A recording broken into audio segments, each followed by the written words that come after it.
ورحمة الله وبركاته.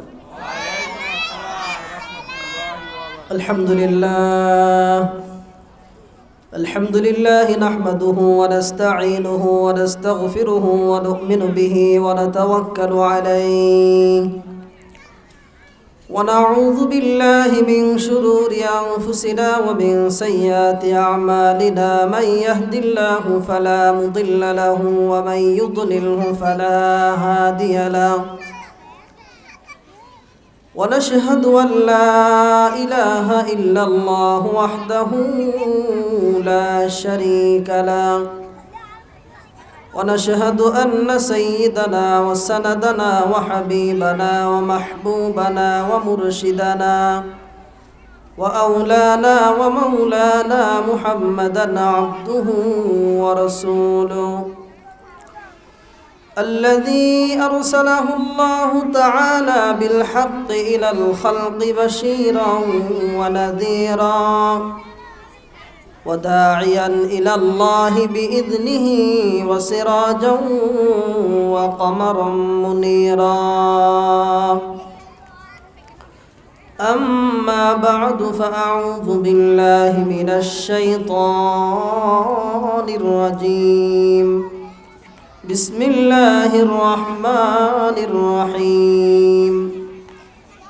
من عمل صالحا من ذكر أو أنثى وهو مؤمن فلنحيينه حياة طيبة ولنجزينهم أجرهم بأحسن ما كانوا يعملون.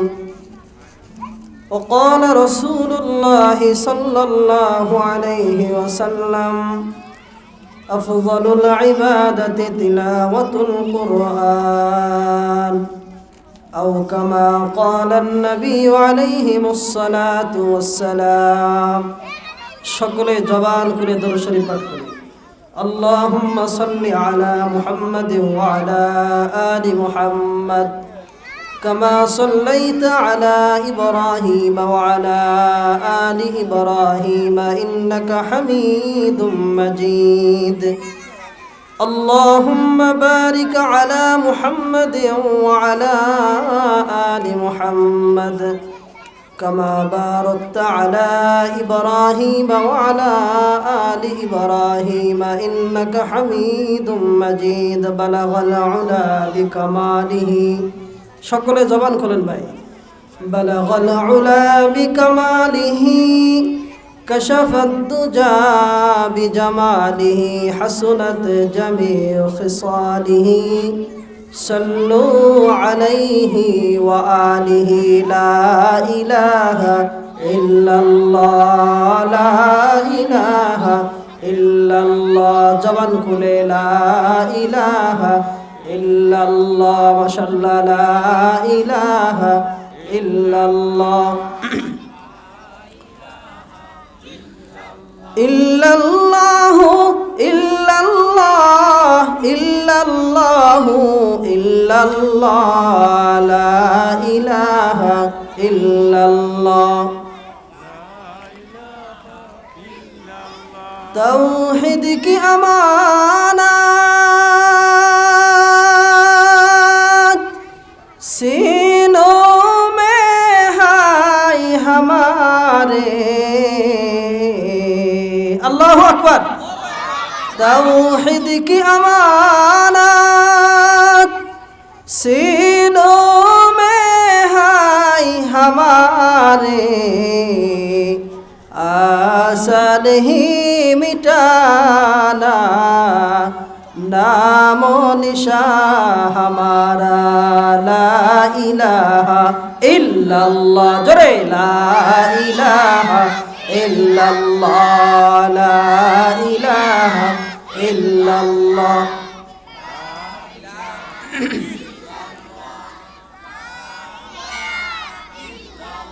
আমি কোরআনের সুর মাঝে শুনেছি যে নাম, আজানের সুর মাঝেও শুনেছি ও নাম। আমি কোরআনের সুর মাঝে শুনেছি যে নাম, আজানের সুর মাঝেও শুনেছি ও নাম। ও নাম শুনেছি আমি আমার হৃদয়, হে রাসূল নবীজি তোমায়, হে রাসূল নবীজি তোমায়।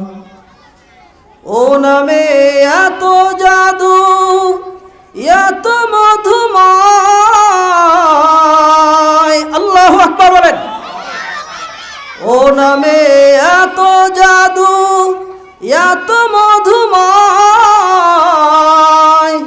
ও নাম নিয়ে ফুল সুরভি ছড়ায়। ও নামে এত জাদু, এত মধুময়, ও নাম নিয়ে ফুল সুরভি ছড়ায়। ও নামের সুর তুলে শুধু আমি চাই, ও নামের সুর তুলে শুধু আমি চাই। হে রাসূল নবীজি তোমায়, বলেন হে রাসূল নবীজি তোমায় আমি কোরআনের সুর মাঝে শুনেছি যে নাম, আমি কোরআনের সুর মাঝে শুনেছি যে নাম, আজানের সুর মাঝেও শুনেছি ও নাম। লিল্লাহে তাকবীর, লিল্লাহে তাকবীর। আল কোরআনের আলো, আল হাদিসের আলো, আজকের মাহফিল, আজকের মাহফিল, লিল্লাহে তাকবীর। আলহামদুলিল্লাহ। আল কারিম নুরানি ক্যাডেট মাদ্রাসার ছাত্রছাত্রীদের কোরআনুল কারিমের সবক প্রদান উপলক্ষে আয়োজিত চতুর্থ অধিবেশন বাৎসরিক ওয়াজ ও দোয়ার মাহফিলের অত্যন্ত শ্রদ্ধাভাজন সম্মানিত সভাপতি জনাব হযরত মাওলানা আব্দুস সালাম সাহেব বারাকাল্লাহু ফি হায়াতিহি, সকলেই বলেন আমিন। সহ সভাপতি হিসেবে যিনি মঞ্চে আলোকিত করেছেন জনাব আলহাজ মোহাম্মদ মোজাম্মেল হক। আজকের মাহফিলের প্রধান অতিথি আলহাজ ইঞ্জিনিয়ার মোহাম্মদ আনসার আলী সাহেব। বিশেষত আজকের মাহফিলের মধ্যমণি, আজকের মাহফিলের মূল আকর্ষণ সুদূর সিরাজগঞ্জ হতে আগত জনাব অন্ত হাফেজ হযরত মাওলানা শফিকুল ইসলাম সিরাজি সাহেব। আমার পূর্বে আলোচনা করে আপনাদেরকে ধন্য করেছেন সুদূর টাঙ্গাইল হতে আগত হযরত মাওলানা শামসুল হক সাহেব, দিগার হযরত মুআজ্জাজ মুকাররম হযরত উলামা ইকরাম, সম্মুখপানে সমবেত দিনপ্রিয় ইসলাম প্রিয় পিতৃতুল্য মুরব্বিয়ানে আযম, সমবয়সী যুবক ভাইরা, স্নেহের ছোট কচিকাচা শিশুরা, পর্দার অন্তরালে অবস্থানরত পর্দানশীল মা ও বোনেরা, মাহফিলে প্রারম্ভে আলোচনা শুরুতেই সর্বাগ্রে কালেমাতুশ শুকর আদায় করছি সে মহান মালিকের দরবারে, যে মহান রব্বুল আলামিন আমাদেরকে সুস্থ রেখে দুনিয়ার সকল কাজ থেকে ফারাক করে এ রহমতি বরকতি জান্নাতি সামিয়ানার নিচে এসে বসার তৌফিক এনায়েত করেছেন। সেই মালিকের দরবারে সকলেই জবান ছেড়ে উচ্চ আওয়াজে উচ্চ কণ্ঠে একবার বলছি আলহামদুলিল্লাহ। আর জোরে বলেন আলহামদুলিল্লাহ। লক্ষ কোটি দরুদ সালাম বর্ষিত হক সর্বযুগের সর্বকালের সর্বশ্রেষ্ঠ মহা পয়গম্বরের প্রতি, যিনি হলেন সাইয়্যিদুল মুরসালিন খাতামান নবীন, সরকারে দো আলম, সরকারে কায়নাত জনাবে মুহাম্মদুর রাসূলুল্লাহ। সকলে আবার বলছি সাল্লাল্লাহু আলাইহি ওয়াসাল্লাম। আমি আপনাদেরকে জিজ্ঞাসা করতে চাই, আজকের এই মাহফিলে আপনারা আসতে পেরে এবং বসতে পেরে খুশি না নারাজ? খুশি, সকলেই খুশি। খুশিটা কম না বেশি? বেশি যদি হয়ে থাকে তাহলে আনন্দ চিত্তে মাঝে মধ্যে তাকবীরের ধ্বনি দিতে হবে। পারবেন আপনারা? ইনশাআল্লাহ পারবেন। কারা কারা পারবেন? দুই হাত উঠায় দেখান। লিল্লাহি তাকবীর, লিল্লাহি তাকবীর। হাত নামান। মুমিন মুসলমানের সংখ্যা কম বেশি দিয়ে যাচাই করা যায় না, ইমানের জোর দিয়ে মুমিনের পরীক্ষা নেওয়া হয়। কথা বলেন ঠিক কিনা? সাহাবায়ে কেরাম যুদ্ধে বিজয় লাভ করেছেন, উহুদের প্রান্তরে, বদরের প্রান্তরে, তাবুকের যুদ্ধে, হুনাইনের যুদ্ধে, প্রত্যেকটা যুদ্ধে মুসলমানদের সংখ্যা ছিল কম, কিন্তু মুসলমানদের কলবের মধ্যে, হৃদয়ের মধ্যে, মুসলমানদের কলিজার মধ্যে ছিল আল্লাহ তাআলার ভয়। এই আল্লাহ তাআলার ভয় দিয়েই তারা বড় বড় যুদ্ধে হাজার হাজার লক্ষ লক্ষ কোটি কোটি বেঈমান মুশরিকদেরকে পরাজিত করে ইসলামের কালেমার পতাকে তারা পথ করে উড়িয়েছেন, উড্ডীন করেছেন। কথা বলেন ঠিক কিনা? আজকে আমরা মুসলমান, নামে মুসলমান, ইতিহাস ঐতিহ্য ভুলে যাওয়ার কারণে কাফের বেঈমান মুশরিকেরা আজকে আমাদের মাথায়, আমাদের ঘাড়ে কাঁঠাল রেখে তারা কাঁঠাল ভেঙে খাচ্ছে। কথা বলেন ঠিক কিনা? সারা জীবনকে আমরা ঘুমিয়ে থাকবো নাকি আমাদেরকে জাগ্রত হতে হবে? বলেন, জাগ্রত হওয়ার প্রয়োজন আছে না নাই?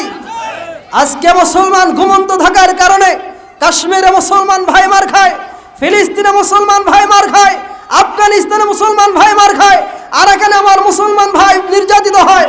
সারা বিশ্বে মুসলমানরা নির্যাতিত।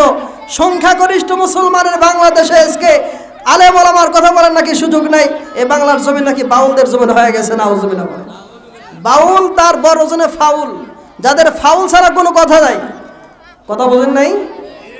এক জাতীয় চোর বাটপার, তারা বাংলাদেশের সীমানা পাড়ি দিয়ে গর্তে ইঁদুরের মধ্যে লুকিয়ে গেছে, কিন্তু তারা বিভিন্ন সময় বিভিন্ন রূপ ধারণ করে আমাদেরকে তারা ভয় দেখানোর চেষ্টা করছে। কথা বলেন ঠিক কিনা? আবুল সরকার সহ যত বাউলের সঙ্গীতের যত সদস্য রয়েছে তাদের প্রতি আমাদের উদাত্ত আহ্বান হচ্ছে, তওবা করো, সঠিক রাস্তায় ফিরে আসো। তোমরা আমাদের ভাই, তোমাদের সাথে আমাদের কোনো দুশ্মনী নেই। কথা বলেন ঠিক কিনা? কিন্তু কোনো বাউল যদি আবুল সরকার বুঝি না, লতিফ সরকার বুঝি না, রশিদ সরকার বুঝি না, যে কোনো মানুষ যদি আল্লাহকে নিয়ে কটূক্তি করে, আল্লাহ রাসূলকে নিয়ে কটূক্তি করে, কোরআনকে অবমাননা করে, ইসলামকে নিয়ে ব্যঙ্গ বিদ্রুপ করে, সে যাই হোক না কেন, সে বাংলাদেশের হোক, পাকিস্তান